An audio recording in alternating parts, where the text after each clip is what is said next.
I never thought a fake name on a plastic badge would become the best disguise I ever wore. A mystery shopper is a person who watches everyone without being noticed, blending into ordinary life while quietly judging how people behave. Most people think it's about customer service. Smile, timing, clean floors, polite cashiers. That's what I thought too, until I realized something much more important. People stop seeing you the moment they think you're evaluating the business instead of them. That realization is the reason I'm writing this. I'm William. I'm not proud of most of the stories I've collected over the years, but pretending they never happened doesn't erase them either. Some people confess because they want forgiveness. I'm doing it because memories have a way of getting louder the older you get. This happened years ago, back when I was broke enough to count coins before buying groceries and angry enough to believe the world owed me something. I had a legitimate side job as a mystery shopper, traveling from store to store, filling out reports, asking harmless questions, and disappearing before anyone remembered my face. It wasn't supposed to become anything more than that. But one assignment introduced me to an opportunity that looked too perfect to ignore. Looking back, I can pinpoint the exact moment I crossed the line. Not when I actually committed the crime, but when I caught myself thinking, nobody would ever suspect the guy who's there to inspect the place. Once that thought settled into my head, it never really left. And that's where this story begins. The assignment itself was painfully ordinary. A regional electronics store wanted someone to evaluate whether employees were offering extended warranties, greeting customers within 30 seconds, and keeping expensive products secured. I had done dozens of jobs just like it. Walk in, act natural, buy something cheap, take mental notes, and leave. Except this store was different. Over 3 separate visits, I started noticing patterns that had nothing to do with customer service. Managers disappeared into the office at exactly the same time every afternoon. One employee always propped open the stockroom door while unloading deliveries. Cameras covered almost every aisle, but they all pointed toward customers, not the staff entrances. Nobody questioned why I wandered around for nearly an hour because mystery shoppers were expected to observe everything. That sentence kept echoing in my head, observe everything. I wasn't planning a crime yet, or at least that's what I told myself. I was simply paying attention. Taking mental notes became sketching routines. Sketching routines became predicting schedules. Somewhere between curiosity and temptation, I quietly stopped seeing the store as a workplace and started seeing it as a system full of blind spots waiting for someone patient enough to find them.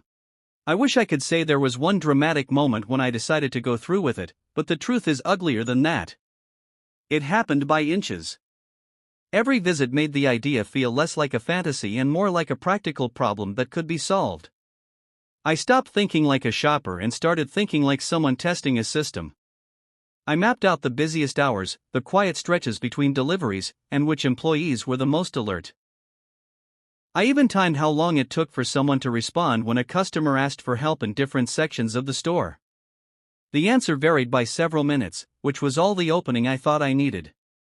To avoid drawing attention, I never visited on consecutive days. I wore different jackets, changed my hairstyle slightly, and bought inexpensive items each time so my presence looked legitimate. Every receipt became proof that I belonged there. The dangerous part wasn't the planning itself.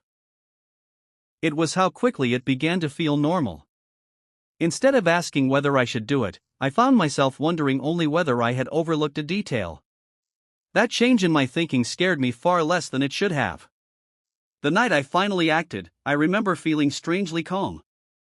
That's the part people probably won't understand. I expected panic, shaking hands, some dramatic warning sign telling me to stop.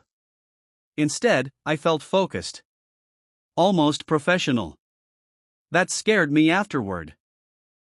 I arrived at the store like I had many times before, carrying the same harmless expression I used when I was working. Nobody paid special attention to me. A cashier nodded politely. An employee asked if I needed help. I smiled, thanked them, and played the role I had practiced so many times. But inside, I wasn't a shopper anymore.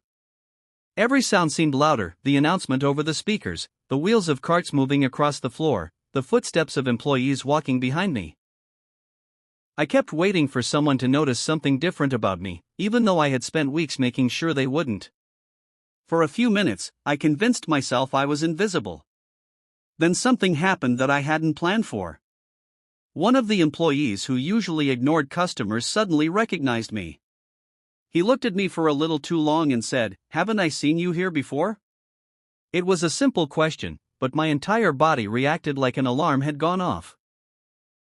I laughed casually and gave the same explanation I always used: I was evaluating the store for a company. He accepted it. At least, I thought he did. But that small interaction stayed in my mind for the rest of the night. For the first time, I realized my plan wasn't a perfect machine.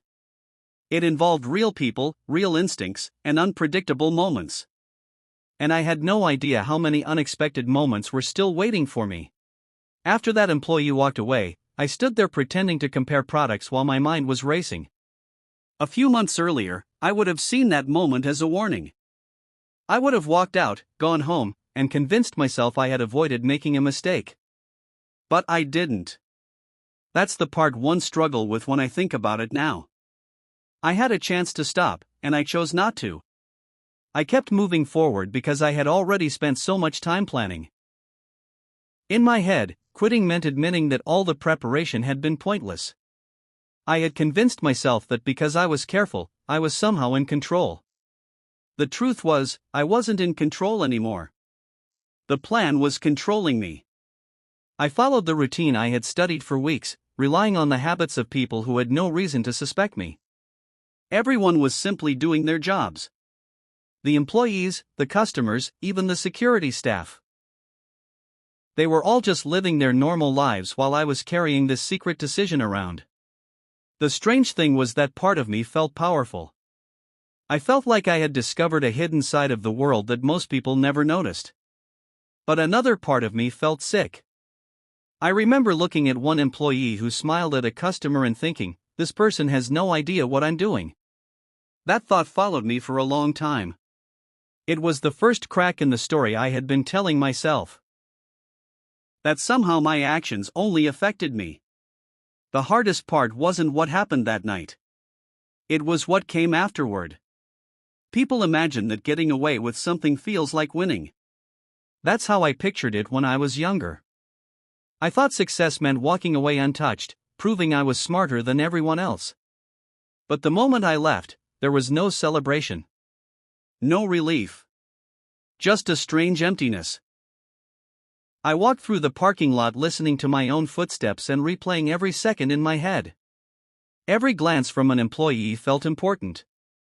Every conversation felt like it might have contained a hidden warning. I kept wondering if someone had noticed something I missed.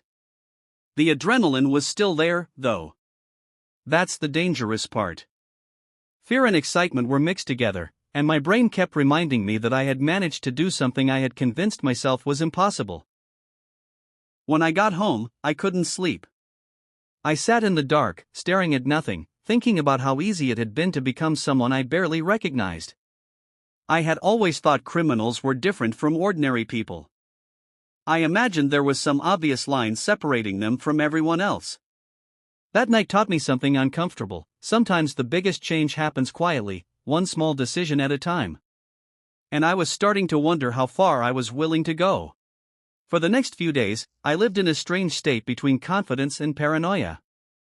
I had done what I planned to do, but my mind refused to let me move on. Every time my phone rang, I wondered if it was somehow connected to what happened. Every unfamiliar car outside my apartment seemed suspicious. I knew most of it was probably in my head, but fear doesn't need evidence. It just needs imagination. The worst part was that I started checking for information about the store. Not because I wanted to know if I had been caught, but because I wanted reassurance. I wanted proof that the world had continued normally. And it had. The store was still open. People were still shopping. Employees were still going to work.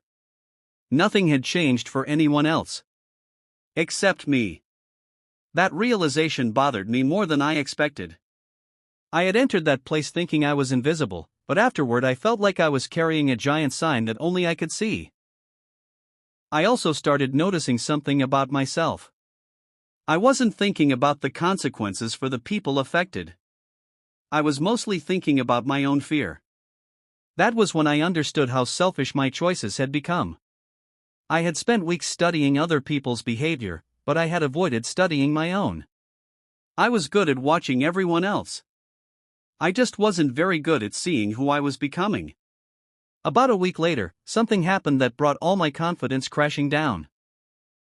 I was sitting at home when I received a message from the company that had hired me as a mystery shopper. At first, my stomach dropped.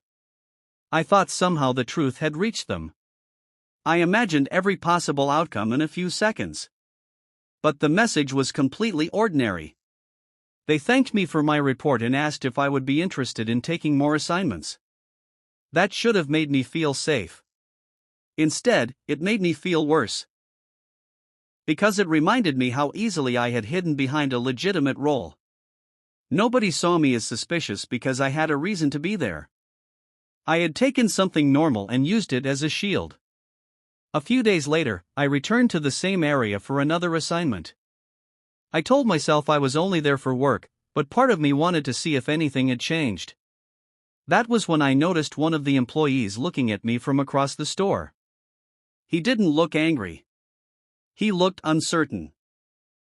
And somehow that was even harder to face. Anger would have been easier.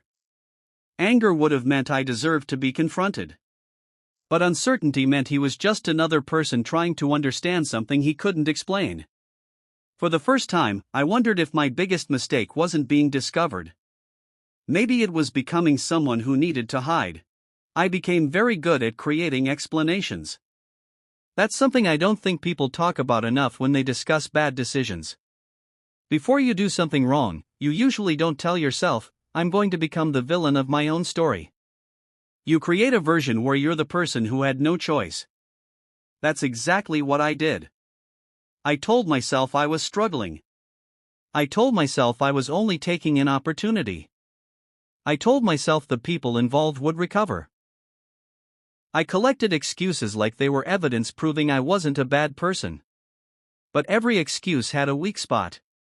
Late at night, when everything was quiet, I couldn't avoid the simple truth: I had made a choice. Nobody forced me. Nobody pushed me into it. I saw an opening, and I decided my situation mattered more than the rules everyone else followed.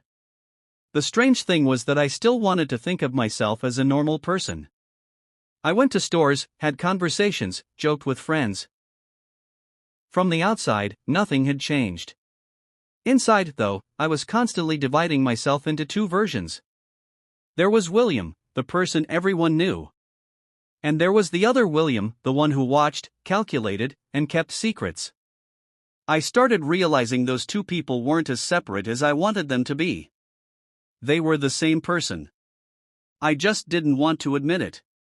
The problem with thinking you've planned everything is that you stop preparing for the things you can't control.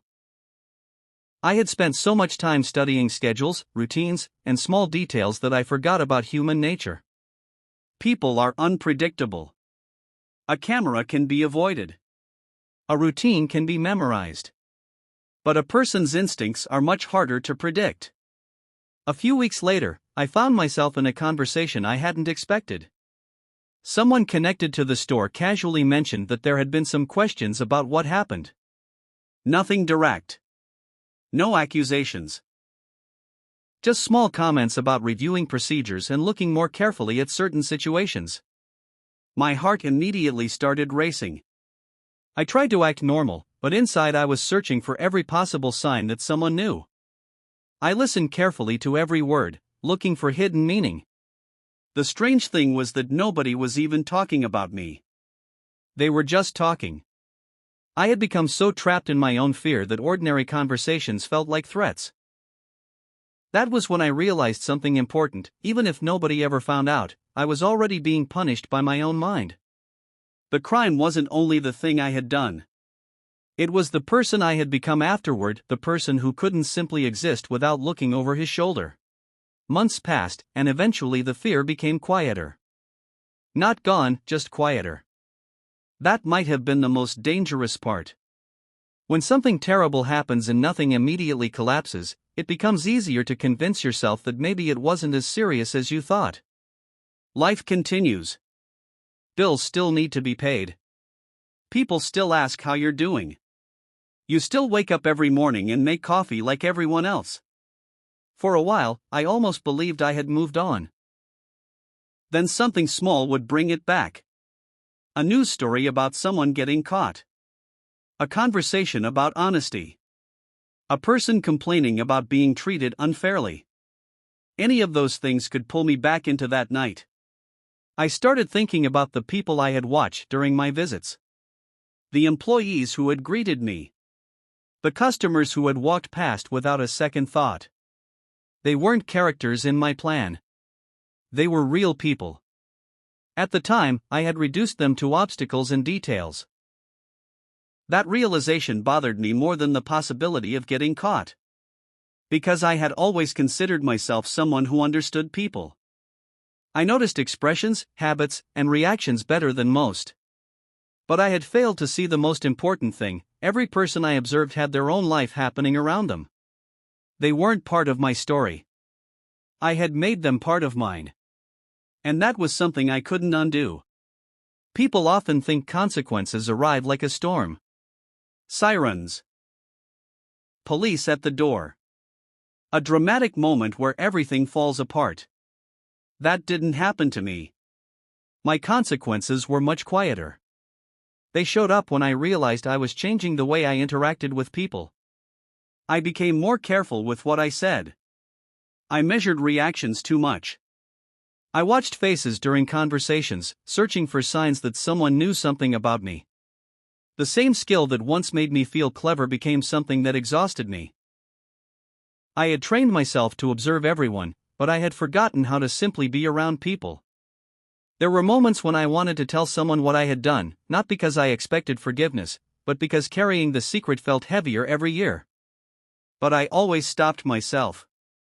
Fear was still stronger than honesty. I wondered what was worse, the possibility of being exposed or the fact that I had to keep pretending.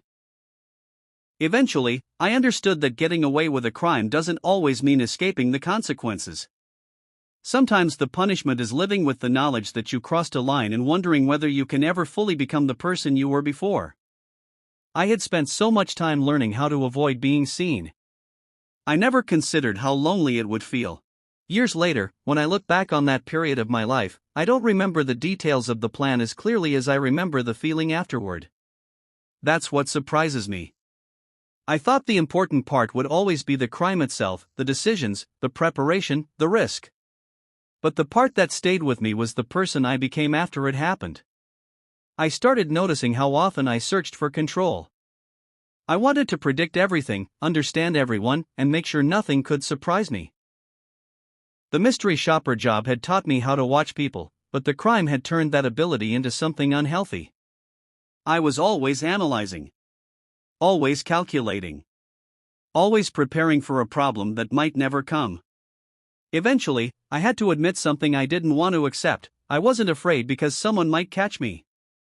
I was afraid because, deep down, I knew I had betrayed my own idea of who I was. Before that night, I believed I was a decent person who made good choices. Afterward, I had to face the uncomfortable truth that decent people can still make terrible decisions. The difference is what they do once they recognize it. For me, admitting it was the beginning of changing. Not because it erased what happened, it didn't. But because I finally stopped making excuses. I stopped blaming circumstances and started accepting responsibility.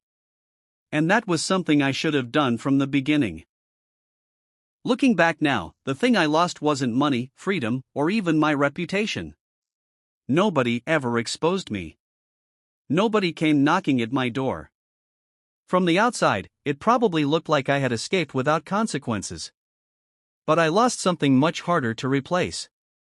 I lost the simple confidence of believing I was always making the right choice. Before everything happened, I trusted my own judgment. I thought I knew where my limits were. I believed I was the kind of person who would walk away when something was wrong.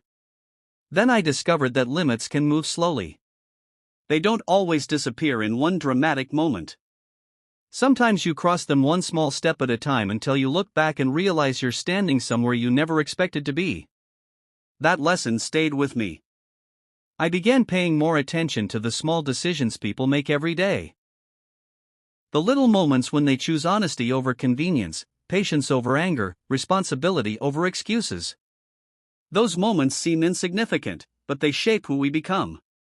If I could go back, I wouldn't only stop myself from committing the crime.